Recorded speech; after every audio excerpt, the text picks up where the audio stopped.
Good evening and welcome to KSC TV News. I'm Adam Urquhart. And I'm Dorothy England. Thanks for tuning in this evening. LGBTQA people are gaining more acceptance in society, but they will tell you there are still barriers. That's true even here at Keene State College.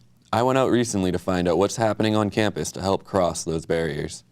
It's like to have barriers to simply being oneself. I was afraid that people would just automatically assume things. Anna knew her entire life she was gay, but didn't come out and embrace it until senior year of high school. She described coming out. It's probably the most incredible yet scariest feeling in the whole entire world.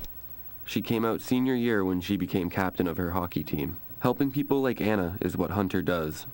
Many more individuals are coming forward to embrace their true sexuality and identify it as they choose, and KSC supports this. Although a straight individual may never fully understand what it's like to come out or be a part of such a community, continuing conversations like this help bring people together. Accepting is the first step, but discussing will lead to more knowledge of those identifying differently than us. Program Support Assistant for LGBTQ Students Office of Diversity and Multiculturalism, Hunter Kirshner, says there's no way to be the ideal man or an ideal woman. People are complex and complicated, and so looking at gender in the way that we've been taught in just these two opposing categories, I think, I don't know, it's so restrictive and for everybody, right? Because there's no way to be the ideal man or an ideal woman. Opening up to many other categories one can self-identify with allows others to come as they are and feel accepted. KSC student Anna O'Brien says she's embracing her sexuality was probably the most incredible yet scariest feeling in the whole entire world. Kirshner says we all have these preconceived notions that we have learned to associate with these different identities. We are trying to live up to something that's impossible, instead of just trying to be who we are. The Office of Diversity and Multiculturalism, OMSS, is a place for students to go for support, mentoring, advocacy, outreach, and more. OMSS offers support and programming for other underrepresented students such as racial minorities and students with disabilities. OMSS is located to the right on the second floor of the Young Student Center. Anna says it is important for all people to be their own person and to feel accepted. You don't know a person from just looking at them. And I think it's important that everyone is seen as equal, no matter who you are, no matter if you're gay, straight, bi, trans, everyone should just be accepted. Although the LGBTQ community has taken great strides in recent years, there are still steps to be taken to gain a higher understanding. Adam Urquhart, KSC TV News. That understanding may not ever fully be gained, but learning about others that make up the world around us will provide a more welcoming and accepting atmosphere. Extra TV reports that Madonna celebrated a portion of her Thanksgiving Day with members of a youth center for homeless LGBTQ people. The LA Forney Center helps individuals who have been rejected by their families for their orientation. Madonna was accompanied by her children, David and Mercy. Later that day, Lady Gaga visited the center to perform an acoustic version of her new song, A Million Reasons. She also reportedly handed out gifts. Both visits were surprises. KSC alumni are sharing a variety of teaching techniques on campus as part of the Music Education Guest Lecture Series. Lifelong local to the Monadnock region, Denise Lackledad came back to share what she has learned in the field of music education. At least 24 students and faculty turned out for the event called What 35 Years of Teaching Has Taught Me. Lackledad currently teaches music at the middle school level. She delivered the audience with a presentation reflecting on what she's learned while teaching over these last 35 years. The event was geared more toward those majoring in music education.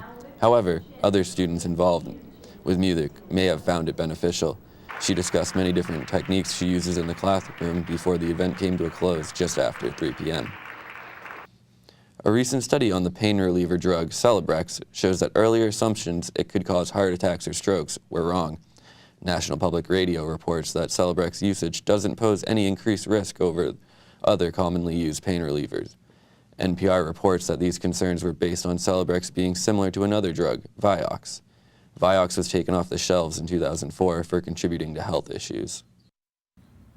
Keene senior citizens are showing that age is just a number. A 1.2-mile race was held September 25th for people 70 and older. The group, who call themselves the Super Seniors, had over 100 members who participated in the event. The race started at Optical Avenue, Keene, New Hampshire, and finished on Appian Way under the arches of Keene State College. Many of the participants walked together while a few ran ahead. Each Super Senior's name was cheered for as they passed the finish line. 75-year-old Lynn Clifford came pounding through in first place. She says she's grateful for the experience. Every Super Senior comes across that finish line feeling, yes, yes, I did it. And you can find out more at thekeeneseniorcenter.org. This year marks the 4th year the Super Seniors have been participating. Again, you can visit their website for more information at keeneseniorcenter.org. An injury can be a devastating setback for a student athlete. I went out to report on how a severe back injury impacted Keene State College senior Shelby Aieva. Aieva starts many of her mornings working at KSC's Spalding Gym.